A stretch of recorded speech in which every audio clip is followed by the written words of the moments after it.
팩트체크 코너로 이어가 보도록 하겠습니다. 오늘은 이데일리 바이오 플랫폼 센터의 김진수 기자 모시고 이야기 나눠보도록 하겠습니다. 안녕하십니까? 안녕하세요.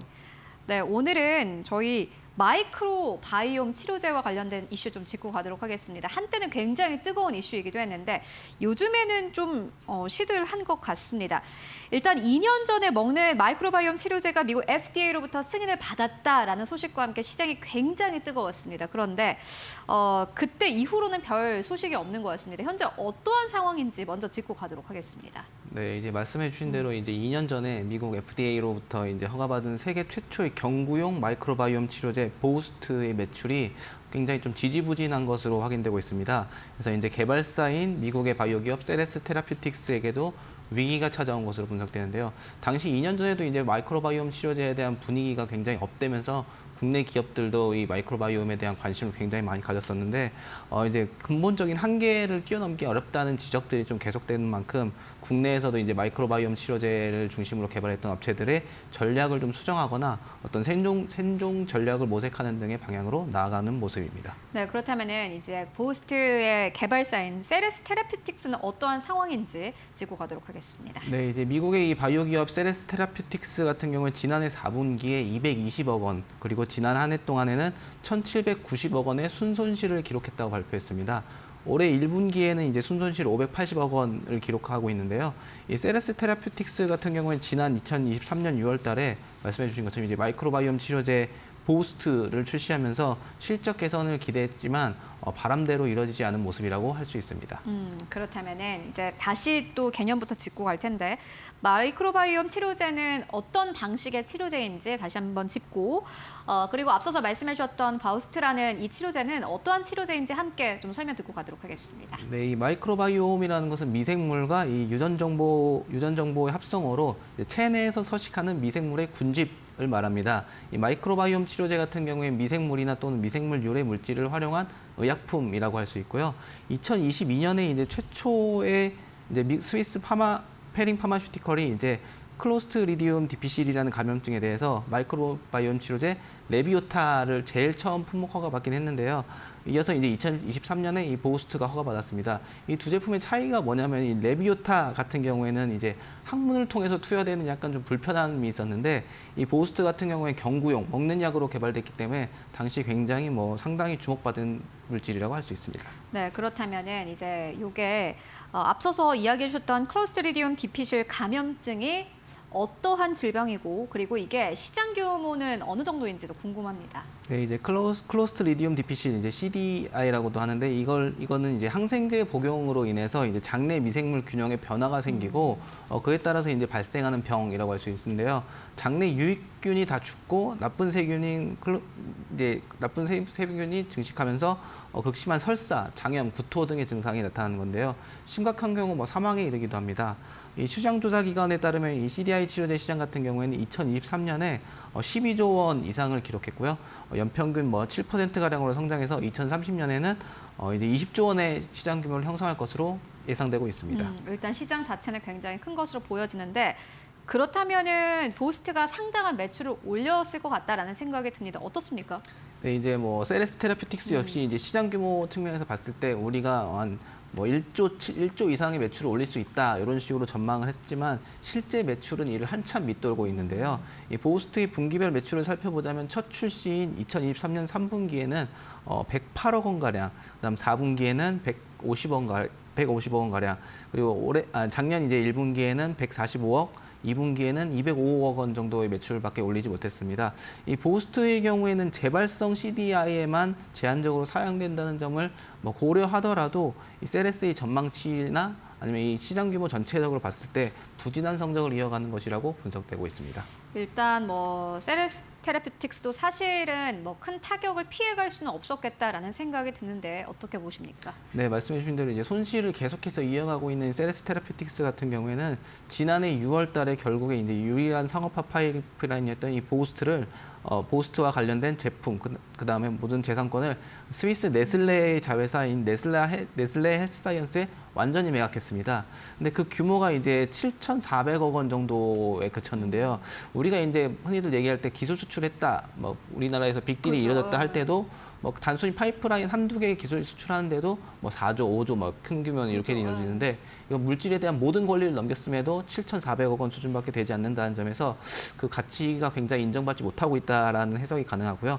이 보스트가 이제 기대 이하의 성적표를 받으면서 유일한 상업화 품목 성적표를 받고 이 유일한 상업화 품목까지 이제 팔려 나가면서 세레스 테라피틱스의 주가는 내리막을 걷고 있는데요. 보스트 품목 허가 당시인 이제 2023년 2분기에 7달러에 육박했던 이 주가는 불과 6개월 만에 2달러 밑으로 급락했고요. 최근에는 이제 뭐 0.46달러로 52주 신저가도 기록했고 요즘에는 이제 뭐 0.5달러 이 선에서 왔다 갔다 하고 있습니다. 또 지난해 말 내부적으로 이제 인력 약 200명 중 절반에 해당하는 100명에 대한 감축을 뭐 시행하기도 하면서 어려움이 가중되고 있는 것으로 보여집니다. 사실 이제 선두주자인 세레스 테라피틱스가 이 정도면 한국 기업들은 진짜 쉽지 않겠다라는 생각이 드는데 한국 기업들의 현황은 어떻습니까? 네, 말씀해 주신 대로 이제 선두 기업 네. 보면 이제 국내 기업들의 전략들도 나올 수 있는데 이제 세계 최초의 경구용 마이크로바이옴 성적 부진에 따라서 이제 국내 업체들에게도 직간접적 영향들이 오고 있는 것으로 분석되고 있습니다. 주가에서도 이는 좀 잘 나타나고 있는데요. 지난 한 해 동안 이제 고바이오랩과 지노맨 컴퍼니 주가가 50% 이상 하락했습니다. 그다음에 올해 초부터 3월 1분기 동안에도 이제 고바이오랩의 경우 한 17% 가량 좀 많이 계속해서 빠지고 있는 상황이고 셀바이오텍이라는 곳도 역시 10% 이상 빠지면서 조금 뭐 아쉬운 결과들을 보여주고 있습니다.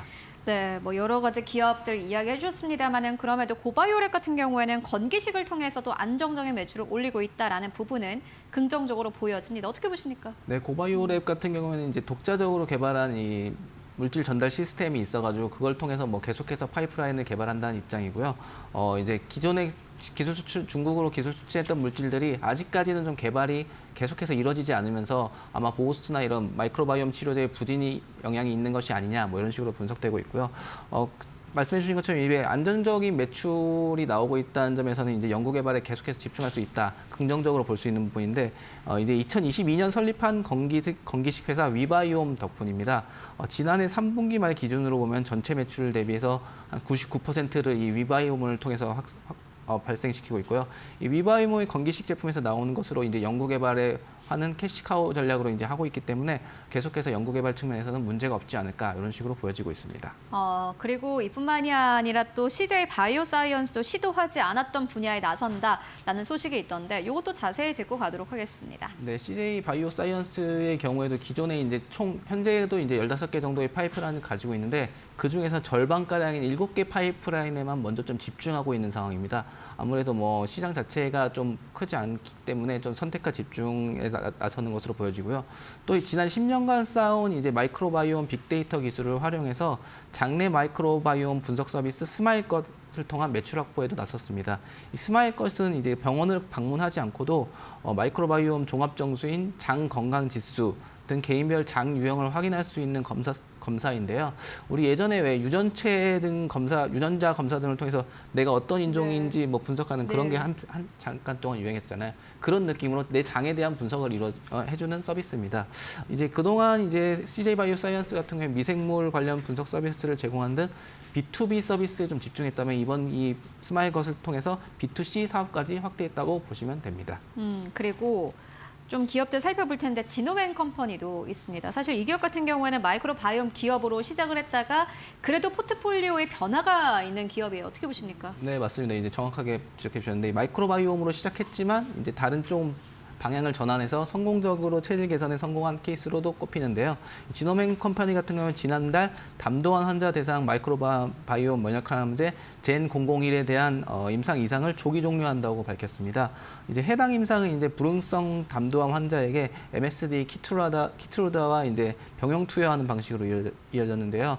이제 구체적으로 좀 설명을 드리자면 당시에는 담도암 1차 치료제로 화학항암제가 많이 사용됐지만 지금은 이제 키트루다와 화학항암제 병용요법이 주로 사용되는 만큼 따로 이제 경제성이 없지 않을까는 경제성이 없다는 이제 판단에 하에서 이제 임상을 조기 종료하게 됐고요. 이에 따라 이제 마이크로바이옴 위탁 개발 생산 사업도 이제 철수를 좀 고려하고 있는 만큼 사실상 이제 마이크로바이옴 치료제와 관련해 가지고는 사업을 거의 정리한 상황이라고 할 수 있습니다. 지노맨 컴퍼니는 이 마이크로바이옴을 치료제가 아니라 다른 방법으로 활용하고 있다라고 하는데 어떤 방법입니까? 네, 이제 기존에 가지고 있던 파이프라인은 항체를 활용해서 ADC 위주의 개발을 이어가고 있고요. 이제 기존의 마이크로바이옴 관련된 정보나 뭐 데이터들은 화장품 등에 접목해서 화장품 사업을 계속해서 키우는 상황입니다. 네, 그렇다면은 이게 보니까는 이제 마이크로바이옴 치료제 개발 자체가 좀 쉽지 않은 상황이고 근본적인 한계가 있는 것 같다라는 생각이 듭니다. 정확한 뭐 이유 다시 한번 좀 짚고 갈까요? 네, 아무래도 마이크로바이옴이 이렇게 좀 어려움을 겪고 있는 이유, 가장 큰 이유는 치료제라고 한다면 사실 모두에게 비슷한 효과를 내주고, 그래야 뭐 전 세계적으로 사용되고 매출로 발생할 수 있는데요. 이 마이크로바이옴 치료제 같은 경우에 인종별, 체질별로 효과의 차이가 있을 수 있다는 점이 가장 큰 문제로 꼽힙니다. 이 마이크로바이옴 치료제가 인종별로 차이를 보일 수 있는 이유는 인종별로 장내 미생물 구성이 다양하기 때문인데요. 이제 식습관, 유전적 요인, 뭐 생활 환경, 항생제 사용 등에 따라서 이 장내 미생물 환경이 굉장히 달라지는 경우도 있고요. 이에 따라서 이제 치료제 효과가 달라진다는 점이 가장 큰 문제입니다.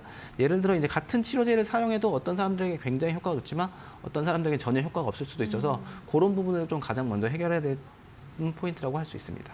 이게 이제 사실 다 같이 임상이 좀 진행이 돼야지 이게 시장도 더 클 테고 네. 기업들도 아마 진입하는 이유가 있을 텐데 그게 아닌 것 같다라는 생각이 들고 네. 그렇다면 또 뭐 한계점 좀 극복해야 될 것들이 있을까요? 네, 이제 앞서 말씀드렸던 이제 인종별이나 뭐 차별 효과 측면에서 굉장히 다양하게 나타난다는 부분도 있고요. 이 마이크로바이옴 치료제 같은 경우에는 말씀드린 것처럼 장내 미생물 같은 것들을 이제 활용하는 방법이기 때문에 MOA, 메커니즘 오브 액션이라고 하는데요. 기전이라고 합니다. 이 기전상에서 어떤 물질이 어떤 약물이 이제 어떤 수용체에 결합하거나 이런 것들이 사실 화학이나 바이오 의약품 같은 경우에는 확실하게 드러나는데 이 마이크로바이옴을 통해서 이게 치료가 이루어지다 보니까 정확히 어떤 이 MOA를 갖고 있는지 분석이 잘 되지 않는 경우들이 많습니다.